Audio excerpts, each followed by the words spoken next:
Welcome back, everybody, to a brand new episode. I'm super excited today because I'm here with Aisha Latina, who was a student for my signature coaching program called the Purposeful Online Business Academy. She is a business coach and on a mission to help other female coaches build and grow their online businesses without burning out. Aisha, I'm super happy to have you here. I'm super excited to have this conversation to see how you're getting on. And but before we dive into that, I already gave like a brief introduction, but I'd love to hear more about a little bit about your background for those that are listening. Like, tell us a little bit about your background, why you wanted to start your own coaching business, and what led you to pursue coaching. Yes, thank you for having me here, Trudy, and hi everyone.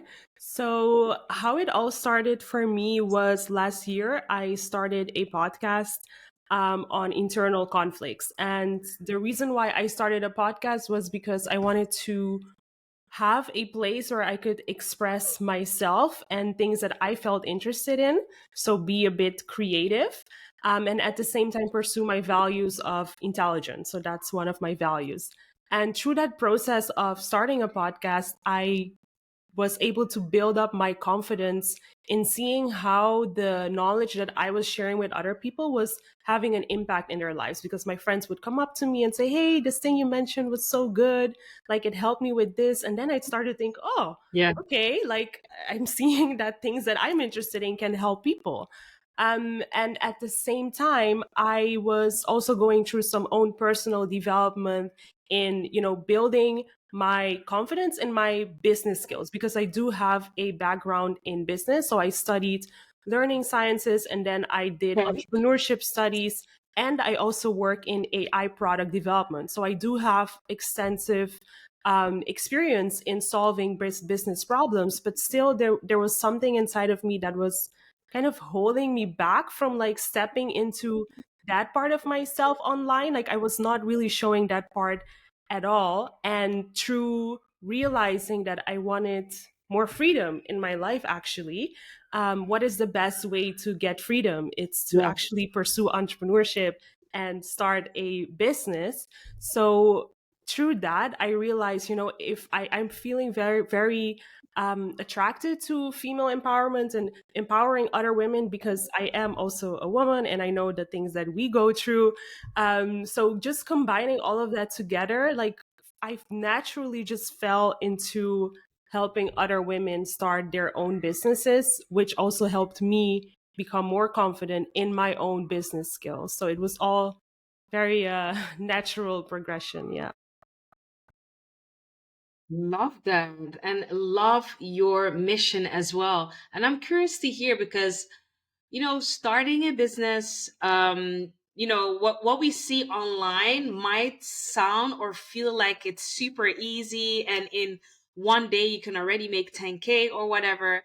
But talk a little bit about what were some of your challenges that you were facing when you actually decided for yourself, okay, right now we're gonna make my online business, my coaching business, a real thing. What were some of the challenges that you wanna share with us? Yeah, so the biggest challenge was to make the translation from a passion, so something that topics that I feel passionate about. So then it would be like, oh, I'm posting content, but I'm just, I don't know, talking about life design or talking about internal conflicts. And how do I bridge passion to business? Like, this was the biggest gap for Yeah. me, and not knowing. I mean, obviously, in business, the steps to take are always, in general, the same. But if you are starting a coaching Yes. business, then it's like specific steps that you need to take. And I was lost. I spent months thinking about it. I did market research on my own, and the result was still not having clarity and a clear roadmap. So I was Yeah. like, Got it. yeah, I just didn't know how to do it. Yeah. And I feel like, and I hear you on this because I relate on that too. When I was doing a lot by my own, I was like, there's so many ways to go to Rome. Yeah. Which path do I follow? And just like you're going around in circles, right? So Mhm. I hear you on that one. So I'm curious to hear more about what eventually made you come to me as your business coach? What made you eventually make the decision that, hey, I want to invest in the signature program called the Purposeful Online Business Academy? Right. So the way that I found you also was, I remember through an Instagram ad. It was a post that you posted, and I felt that it spoke to me, right? And I went to your profile and I saw, oh my God, this person is speaking exactly about the things that I'm thinking about right now, but I'm not able to get to a concrete next step or a concrete plan. So it all started by me just Yeah, going through that whole overwhelming feeling on my own and finding your content and feeling like, okay, I yeah, think I can look at your content and get some tips, etc. But then you also reached out to yeah, me, which was actually very nice, right? Because if you didn't, maybe we wouldn't have been working together. And you already helped me through your yeah. power hour by helping me have my ideal client persona, which now is totally changed, but that doesn't matter, Hmm. right? It was just about Yeah, having that clarity yeah, of what am I going to do? And with that, I felt like, okay, I think now I have enough to do it on my own. Like I knew that I had to build offers. And then I fell into the same loophole again. I knew that I had to build offers. And then online, it's like, okay, you need to build your email list.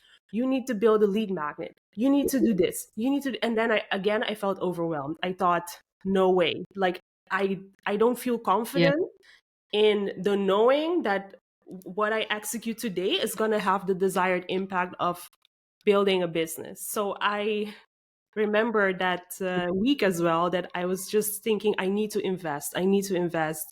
And then you posted that you were opening the doors. And then I thought, okay, I like Trudy. Like I felt like last time we could vibe. So I think I'm just going to tell her that I want to step into her program. Yeah. Yeah, I loved our, and I mentioned this already, that I remember when we first spoke. And here's the thing, everyone that's listening right now, they don't know about this, but Mm. here's the thing, this is also the reality. So if you're listening to this right now, this is normal.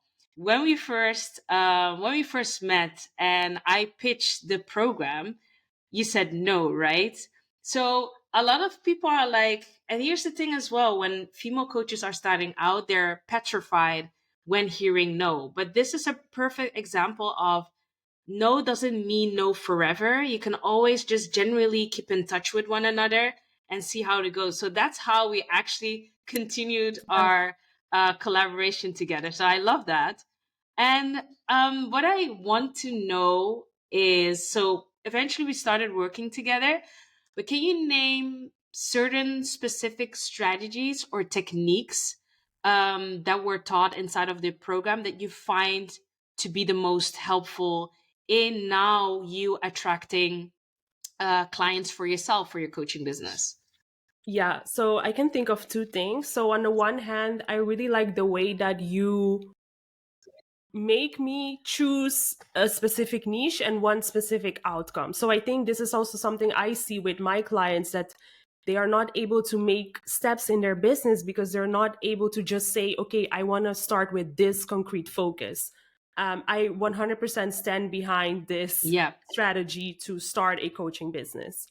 And then the second thing is, like, once you have your offers, in terms of doing lead generation, of course there's a million ways to do it, right? But like if we contextualize what works best for a business that is starting out, that has one person working in it, it's to take it matters into your own hands and being proactive. So doing lead generation yeah, on Facebook, yeah, because that's where people that yeah, have a problem are searching for solutions, whereas Instagram is more of a long-term thing, right? You attract, you nurture, and then you convert.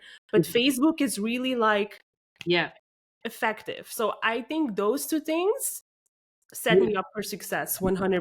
Love that. And let's talk a little bit about mindset. Let's not Mm. forget mindset, because um, I'm a strong believer of mindset over strategies. I truly believe you can have all of the strategies out there, but if you don't have the right mindset, you're still not going to be wherever it is where you want to be. So I'm curious to hear more, Aisha. Were there any mindset shifts or any personal growth moments that occurred during our coaching journey together that you found to be very impactful?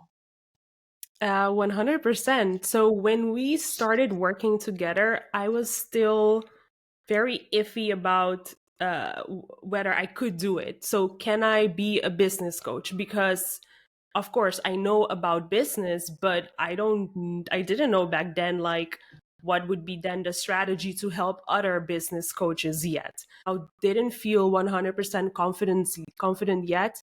Can I ask people for money for even if I help them in one strategy session? Like when I had to start pitching Yeah, during market research, I had my stomach was aching. Like I just felt so uncomfortable. And I knew that it was not because I couldn't do it. It was just in my head. Finally, now it's about money. And I just felt like a block there. And that was something that, just yeah, going through that uncomfortable experience and building the proof actually and showing yourself even if you're not enjoying it in the moment that you can do it.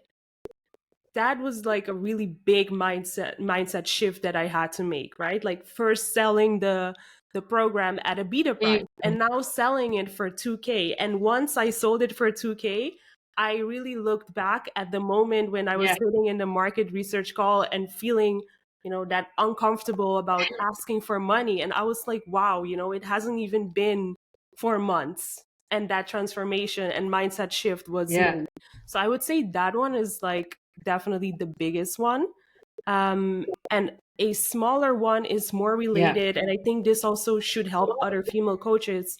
And one thing I see in my clients as well is like this limiting belief of I need to know everything so that I can teach someone um, something, right? And this is also something that I yeah, dealt with. And that's why I was holding myself back because I was like, I don't know all the steps from 1 to 10. I know maybe step 1 to 6. What about the rest of the four? And it's like, it's yeah. fine, right? Like you just learn as you go. So yeah, those were the two things, definitely. Yeah, and I love what you're saying about the last part. Exactly. Like, oh, I need to know everything of the pie. Yeah. And to be honest, if I have to be transparent here, this is something that I remember last year blocked me a lot. Mm, To also like I remember there was also even resistance in calling myself a coach because I was like, can I call myself a coach if I don't know like the entirety of a topic? But as you said, you have to just step into what you do know and yeah. then run with that. And then the rest you keep evolving. Yeah. So what I want to know is, and this is just like something that I also see amongst, the audience that we're serving is about testimonials, right? We need like external, I would say, before we feel like, oh, I can sell it at I can sell a 2K package or a 3K deal. Here you are right now, last week signing a 2K client. But you don't have like a lot of testimonials. What would be one of the advices that you can give female coaches at the moment that are good in what they do, but haven't yet collected this extensive list of testimonials? What advice would you give them, even though they want to sell premium? Yeah, I think you really have to lean into your story and lean into your own transformation and be very strategic with the content that you put out there. So if you don't, I also didn't have any testimonials indeed. But I did lean a lot into the how like you taught me. So, how did I achieve the dream outcome of my ideal client through the steps that I follow? And I think that when you share your own Yeah, story and you share your own transformation, this is already a testimonial, right? So I definitely wouldn't hold myself back 100%. at all, right? Yeah. Yeah, exactly. And how has your coaching business evolved now since implementing all of the strategies that were taught in a program? Looking back from where it was to where it is now. Yeah. So where it was non-existent basically, and I had um yeah, it's very interesting because I think one thing that I realized is that you will develop your business. So you have your ideal client, you do market research, and then you develop your offers. But then once you bring it to market, once you start offering it to people and people respond, this serves like a mirror to you of who it is that you're actually attracting. And then Yeah. that gave me also the Yeah. opportunity to look at those people and think, is this the group that I actually want to attract right now? Because this is also something that we spoke about a lot, that I was really Yeah. focusing on people that were really early in the journey. So it also evolved in that sense that once I brought my first offer to market, I realized, hey, I need to tweak it a little bit to attract the people that I actually Yeah. want to attract. So I think that's a very interesting development, that now it's like at a stable place that I can look at what I have and look at who I am attracting and keep tweaking it so that it becomes, the business that really empowers the women that are ready to be empowered as well. Oh, strong. This is so powerful. And here's the thing as well. Like, I love that you're also saying this. Here's the thing, like, your niche, it's okay that it changes over time. Your ideal clients as well. Like, you don't want to know how often I've been changing my ideal client avatar over the past 12 months. As you're saying, like, you just gave like a brilliant example. Like, once you go, and here's the thing, it doesn't, your offer doesn't have to be perfect, but go to market, the market will tell you exactly. Yes. Like, that's market research as well, Yep. right?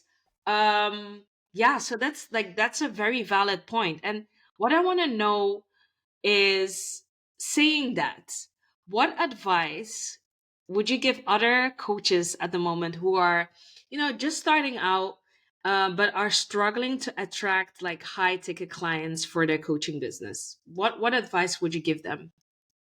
Yeah, so I think I really believe in iterating on your business. So I don't believe in the approach that you say, okay, this is what I'm going to do, and you work 6 months to do it. I believe in, okay, I'm going to formulate now who I think is my ideal client. I'm going to do market research. I'm going to tweak it. I'm going to not invest time into building the program out, but just having bullet points and then bringing that to market, testing it and seeing how do people respond and then keep Yeah. tweaking. Because if you move like that like your leverage is speed, and the speed in this market, because it is a market that evolves and everybody comes out with their offer, like that's the biggest thing you can leverage right now, to not attach yourself already to, oh, right now it's this way but it's not really what I want it to be. Don't worry about that. Just like to put something out there, test it, tweak it, put a new thing out there, test it, Yeah. tweak it until you feel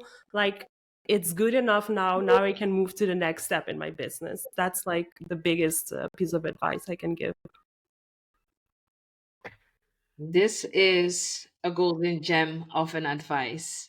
And I'm curious to hear more about your coaching business and the goals that you have. So tell us a little bit more. Like, what are some of the future goals? Maybe goals that you have for this year, even, or aspirations that you would like to achieve with your coaching business. 100%. So I think if I talk about revenue side, I definitely want to hit 100K US dollars this year in revenue. And I actually believe that it's more than doable with the strategies that you taught me on doing lead gen on Facebook and also on Instagram. And in that sense, I really want to, lean even more into lead generation and maybe expand the way that I do lead generation now. So I think that's the part that I'm really Yeah. excited about, to just keep the same offer, but just like through different channels, like generate leads. And yeah, that's really fun as well, because it's like Yeah. a business problem that you're trying to solve with messaging. So I think for me, the ambition is hitting 100K, expanding on lead generation, and yeah, just also learning more about how the different ways that you can generate leads. Love that. And I love the fact that you're also saying that it keeps you on your toes. Like it keeps you busy, right? Because there's so many ways that you can actually implement these lead gen and messaging, and you see what works, what didn't. Yeah. So yeah, it makes it really fun. Yeah. And honestly speaking as well, like the way we're doing it, it is also sort of implementable on different platforms as well. Like obviously not 100%, but it could be, right? Yeah. So the possibilities are endless. Yeah. I love 100%. your goal of hitting six figures. And let's make a deal. Once you hit six figures, I'm inviting you again on the Digital Dreamers Hub podcast. Is that a deal? Yes, 100%. 100%. Let's do it. Perfect. Aisha, I want to thank you so, so much of being here, sharing your story. I loved collaborating together. So thank you so much for your time. And thank you all for tuning in today. And I'll catch you guys on the next episode. Bye.